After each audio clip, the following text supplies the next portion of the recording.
Hello everybody, my name is Wilder, and welcome to another episode of In the Beginning.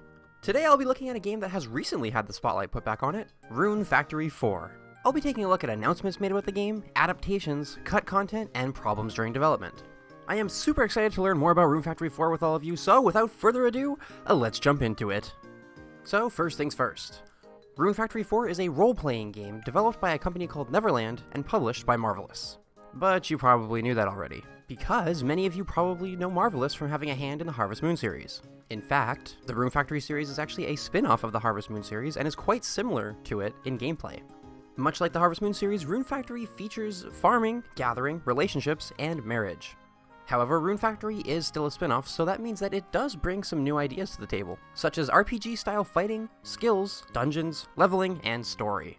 Rune Factory 4 was released in Japan on July 19th, 2012, in North America on October 1st, 2013, and in Europe December 11th, 2014. I'm sorry, Europe. You always get the bad luck when it comes to games being released. Hang in there, guys. Although having the number 4 slapped onto it, Rune Factory 4 is actually the 6th game in the Rune Factory series, and is the first Rune Factory game for the 3DS. Because Rune Factory is a spin-off of the Harvest Moon series, the full title of the series is Rune Factory, A Fantasy Harvest Moon. However, Rune Factory 4 is the first numbered entry in the series to not have a Fantasy Harvest Moon attached to the title. This is most likely because producer Yoshifumi Hashimoto said that he wanted the Rune Factory series to be separate from the Harvest Moon series and wished that one day Rune Factory would grow into its own series and not just be known as a spin-off of Harvest Moon. And funny enough, Hashimoto actually got his wish because he said in an interview that he had a fan come up to him after Rune Factory 4 was released, and that fan thanked him because Rune Factory introduced them to the Harvest Moon series, when usually it's been the other way around. This isn't really that big of a surprise though, because Rune Factory has grown into its own series separate from Harvest Moon. Rune Factory 4 was the best-selling game in the series, selling over 150,000 copies in Japan alone. However, its sales in Japan only makes up 32% of the overall sales of the game, with North America taking 59% of the sales. See, Japan, we like your games. Give us some of those old games you didn't release, you know? Give us some of that, we'd love that. Share. With Rune Factory 4's sales numbers, it beat Rune Factory 2 for the best-selling Rune Factory game. In fact, Rune Factory 4 sold so well that the publisher, Marvelous, who didn't think the game would do that well, was surprised when their profits for the second quarter of 2012 were up by 106.7% compared to what they thought it would be. That is a huge jump. Marvelous was probably pretty happy with that. Rune Factory 4 was generally well received by critics and was heavily praised by fans for its wealth of content and story. In August 2012, Hashimoto said that Rune Factory 5 had been greenlit due to the positive response of Rune Factory 4. However, despite this great news, Neverland filed for bankruptcy in November of 2013. Hashimoto said that changes in the business environment was one of the studio's difficulties, and is one of the reasons which led them to file for bankruptcy. This was super disheartening for fans of Neverland's games, especially for fans of the Rune Factory series, since the last news they had heard was Rune Factory 5 was greenlit. However, the bad news did not last very long, thankfully, because Hashimoto made a post on the blog that belonged to Marvelous and said that although Neverland has closed, he teased that under Marvelous, the publisher's next title will remain a secret and the staff members from Neverland were doing well. In February 2014, it was announced that the development team had been hired by Marvelous and had continued developing games. Thank you so much, Marvelous. Saving the day over here, let me tell you. Hey, Europe. Even though you guys get super bad luck for release dates, there's actually a pretty good reason for this one. When Rune Factory 4 was announced for Europe, the release was cancelled due to the bankruptcy of Neverland. But in early 2014, a probably familiar sounding company named Xseed Games later released the game in Europe as an eShop exclusive. So that's what happened there. Anyway, on to development. Producer Yoshifumi Hashimoto said that the main theme of Rune Factory 4 is passionate love, sweet marriage. This led the team to greatly expand the types of dating events in the game and creating scenarios where the player can go adventuring with their families. Like I said in my previous Rune Factory video, the bachelors and bachelorettes of Rune Factory 4 are honestly pretty great. Some of the best that I've ever seen from the Harvest Moon or Rune Factory series. So they definitely did really well with their theme. Their theme was actually done because they wanted to make sure that Rune Factory 4's world was not one that was only driven by combat or farming. One of their focuses during development was to try and make farming in the game as satisfying of an experience as possible due to how repetitive it was by nature. They decided that to make farming feel as nice as possible, they were going to have the game run at a smooth 60 frames per second, so that the player inputs would feel smooth, responsive, and satisfying. And in my opinion, They do. 60 FPS did a lot for this game. There weren't many adaptations for Rune Factory 4 that I could actually find. However, there was a version of Rune Factory 4 that was released in Japan that came with a guidebook.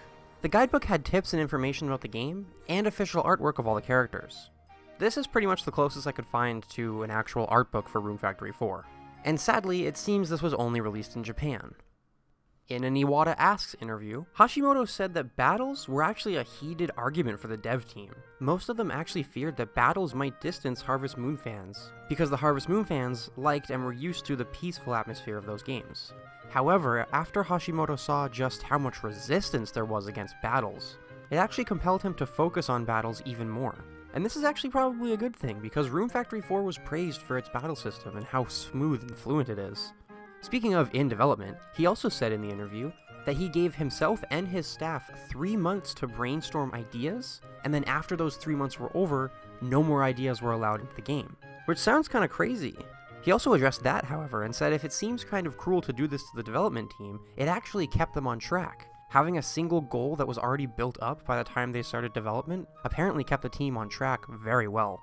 More power to them, I guess. Don't mess with what works, am I right?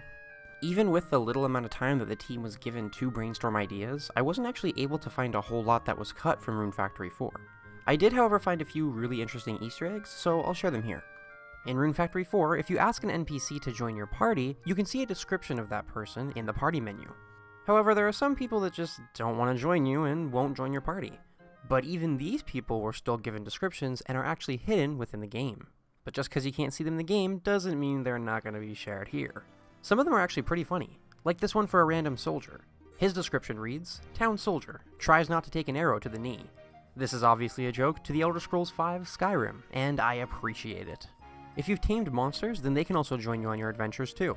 And even monsters that can't join you also have descriptions. Like this completely normal raccoon. Its description reads, "An ordinary raccoon, has no ability to transform." Although content does get cut from games quite often, sometimes those nasty bugs stay in. And Rune Factory 4 is no exception. This game actually has quite a few bugs left in it, but we'll only go over a few. So it's actually possible for the game to freeze after defeating the boss at the end of Arc 2 of the story. The only way to get around this is 1, hope it doesn't freeze, and 2, if it does, you have to hard reset the game. One of my favorite bugs is characters can sometimes be seen standing on roofs or furniture. I really hope they don't jump, they have so much to live for, they're such good characters. I've never actually seen this bug happen, but apparently it also involves characters getting stuck in cliff sides, so that's pretty cool. This one is less of a bug and more of a hardware limitation. Sorry 3DS, but it's true. But I thought I'd add it here anyway because it's pretty funny. If you give a large group of enemies every single status ailment in the game at the same time, the game actually has a good chance of crashing. The 3DS just can't handle it and dies. I thought that was pretty funny, so I added it here. And probably my favorite bug in the entire game is that sometimes Margaret will take out her harp and play a song. It's usually really relaxing to actually sit there and just listen to her play.